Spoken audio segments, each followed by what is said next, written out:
If you went back in time and told a young yam that in the future I would be making a video singing the praises of automatic motorcycles, I would have told you that was ludicrous and that you should have to check yourself into the nearest mental institution, as your faculties must be severely diminished for you to say something like that. But look, here I am. To be honest, riding a motorcycle with a manual transmission is, whenever possible, the optimal way to experience motorcycling. I will in no way deny that. Manual transmissions are even the most advanced that they've ever been, with the growing popularity of bi-directional quick shifters, a novelty that was once exclusive to superbikes and world stage motorcycles are now omnipresent across ever-increasing echelons of motorcycling. And MV Agusta even has their smart clutch system, which is their own version of a recluse clutch that automatically engages and disengages based on engine RPM and throttle input. But for full-blown, totally automatic transmission motorcycles, Honda remains the reigning champ. And whether a DCT motorcycle is advantageous for a particular rider due to disability, age, or just pure convenience, if it gets more people interested on riding on two wheels, I'm here for it. So without further ado, let's talk about the best automatic motorcycles you can purchase today. As previously mentioned, Honda is by and large the leader in automatic motorcycles. They've been making some version of automatic motorcycling for years. They've had commercial flops with bikes like the DN01, that was a cruiser sport bike scooter crossover platform that used a continuously variable transmission that was dubbed the human-friendly transmission that operated like a scooter with a torque converter, single speed, and a twist-and-go throttle. But since then, the automatic transmission has become far more advanced. Dual-clutch transmissions have become the new gold standard in the car world, as traditional manual transmissions are going by the wayside, much to the chagrin of traditional gearheads and car enthusiasts, myself included. While using the clutch and shift lever to manually change the gears in a car is very tactile and engaging, the advantages of the DCT are clear. With two clutches, one for odd gears and one for even, a DCT can change gears at lightning speed. With advanced electronic engine control management systems, a DCT can be operated in different modes for optimum fuel inefficiencies, power, or anything else in between. This type of transmission also allows drivers or riders to manually switch between gears as well, giving you some of the flexibility of a manual with the speed and convenience of a DCT. This is the system that Honda has implemented into quite a few motorcycles in their lineup, and as technology and electronic control systems become commonplace in motorcycles, does an automatic dual-clutch transmission actually make sense? The first bike I'd like to mention today is the Honda NC750X. If you're a sport bike simp or just all-around enthusiast, you might have not even heard about this motorcycle, but considering this bike is now only sold with a dual-clutch transmission, I felt like it was a worthy starting point.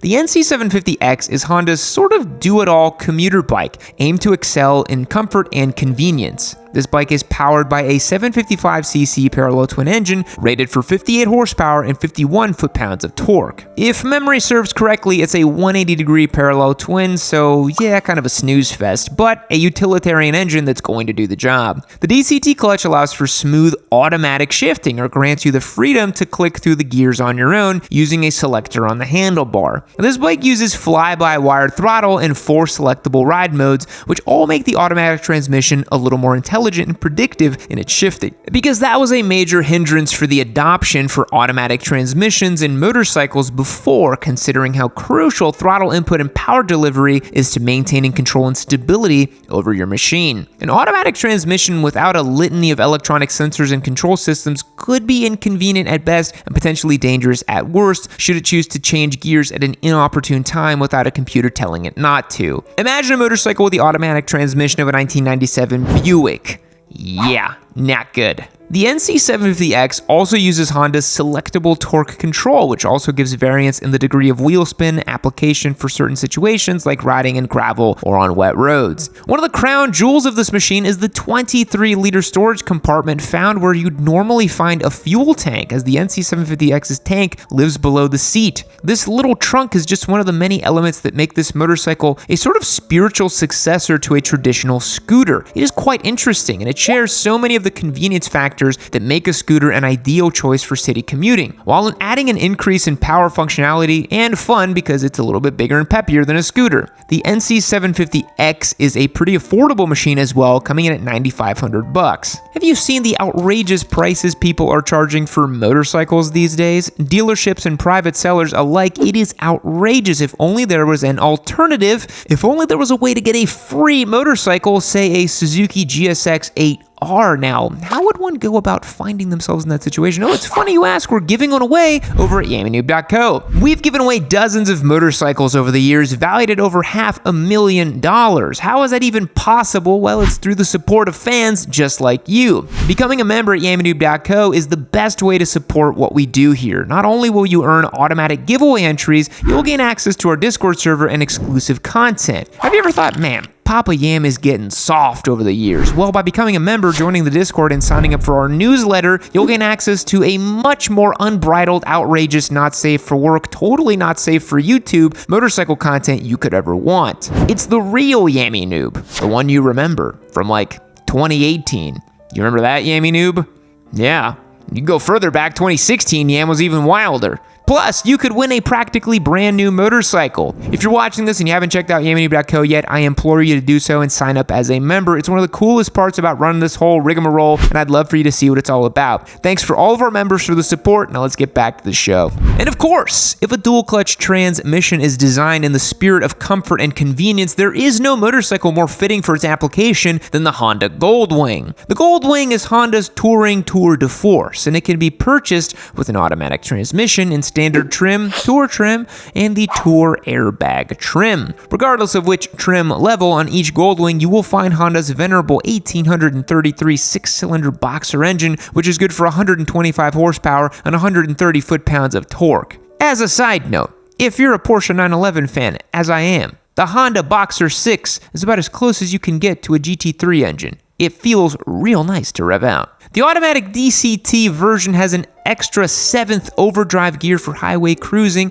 Look at that, it's even more like a 911. There are other features that are unique to the automatic variant of the Honda Goldwing, such as a walking mode, which will aid in moving the bike along at a walking pace. This can be incredibly advantageous when a Goldwing laden with passengers and luggage can easily weigh well over 1,000 pounds, so getting some help ushering the bike along during slow speeds or pulling into parking spots can be very helpful. In general, an automatic transmission will make slow speed maneuvers easier, regardless of the size of your machine. Now, while most riders are encouraged to master the friction zone as one of the earliest skills necessary for riding a motorcycle, not having to slip the clutch during slow speed maneuvers, especially when piloting a massive touring bike, is just downright convenient. It's hard to argue with that. Similarly, the DCT Goldwing does come with a reverse gear as well, although that is not exclusive to the automatic model and has become a Goldwing staple after many decades of production. Of course, having an automatic transmission on a big touring bike can massively reduce rider fatigue after crushing hundreds and hundreds of miles. In the instance that you find yourself taking your Goldwing through the city streets of San Francisco or some other region laden with hills, a DCT again eliminates tricky clutch work when stopping and starting on a steep incline. Lastly, it is not uncommon to ride a Goldwing with a passenger, and having seamless gear shifts while in motion eliminates the annoying helmet knock between driver and passenger that can occur when you shift gears on a manual motorcycle.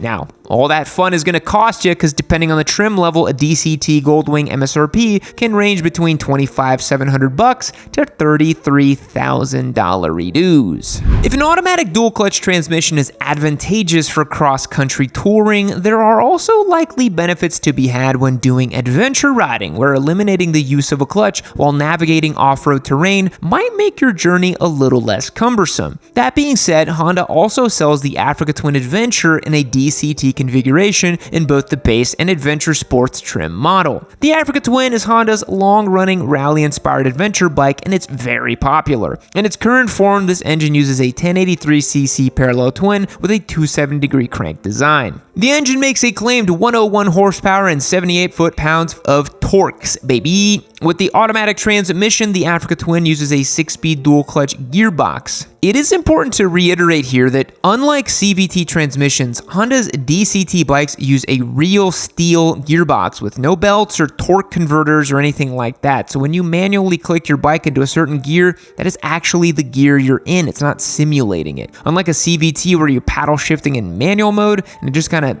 emulates a certain gear and it makes that god-awful like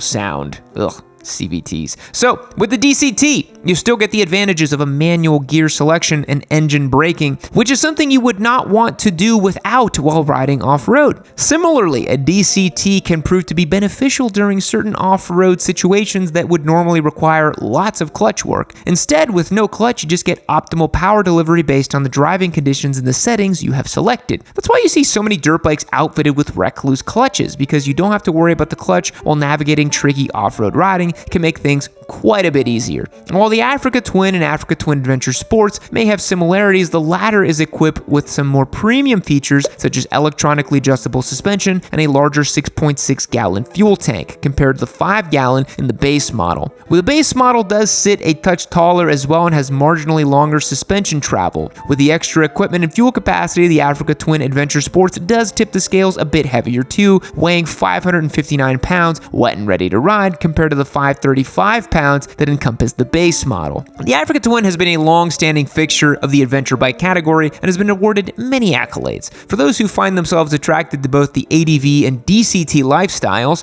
you want all those acronyms, the Africa Twin is a great choice. And it's your only choice, but still. The base model and adventure sports model in the DCT configuration demand an MSRP of $15,599 and $18,399 respectively. And what I believe to be the newest addition to Honda's lineup of automatic transmission motorcycles is the Rebel 1100 Cruiser. The Rebel 1100 is a really awesome platform. We had one as a giveaway motorcycle a few years back and had a ton of fun ripping around on that machine. I also had the chance to ride a DCT equipped Rebel 1100 out in Daytona, Florida last year, so if you want to check out that video, it's on my channel. The Rebel 1100 may have a less specific use case for the advantages of a DCT, unlike the Goldwing and Africa Twin, but instead it just offers a level of convenience not otherwise found in manual motorcycles and certainly not found in the cruiser category. The Rebel 1100 is a really cool bike that strikes this unique balance between cruiser styling and modern sporty roadster. Unlike old-fashioned V-twins of yore, the Rebel encourages you to rev the engine out where it makes peak 81 wheel horsepower at 7,000 RPM. Like Honda's other modern motorcycles, the Rebel 1100 features Honda's selectable torque control and cruise control. And while the Rebel shares the engine from the Africa Twin, it has unique cam profiles and ignition timing for each cylinder. One cylinder produces more power above 4,000 RPM and the other produces more power below 4,000, which leads to a unique power delivery. The Rebel 1100 is a nice addition to the cruiser market, providing a balance of classic style and modern tech at a whole lot less lightweight. The bike is quite a bargain compared to many traditional cruisers that cost a lot more and offer a lot less. The MSRP for the Rebel 1100 DCT is going to run you $10,149. While it is already mentally taxing enough to devote a video to the prowess of automatic motorcycles, I believe it to be important for inclusivity. There are some people who just don't feel comfortable having to work a clutch and manually shift through a gearbox, and remember, we just want as many people on two wheels as possible. So on that same note, since Honda is really the only motorcycle manufacturer to provide automatic bikes,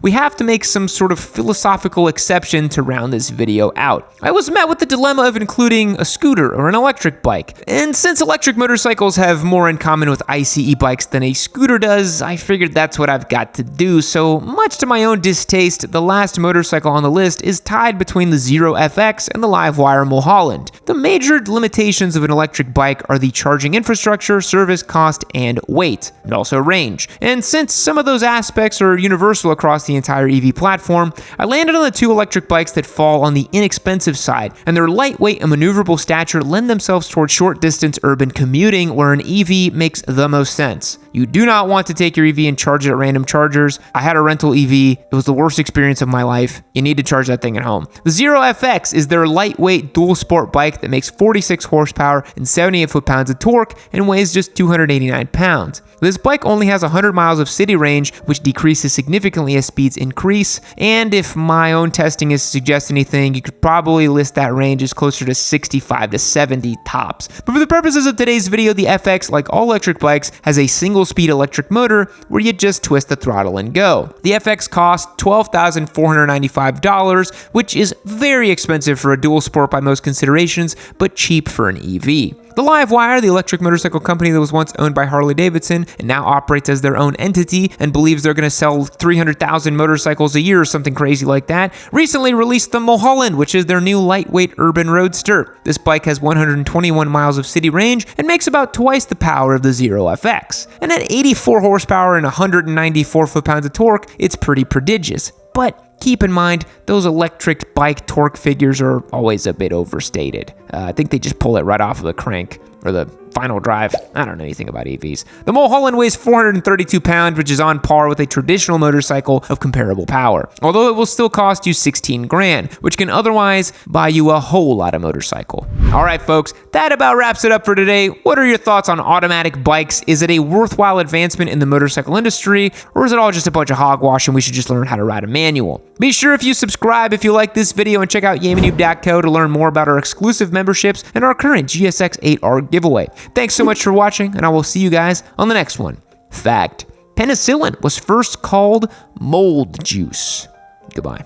Keep watching Yami Noob.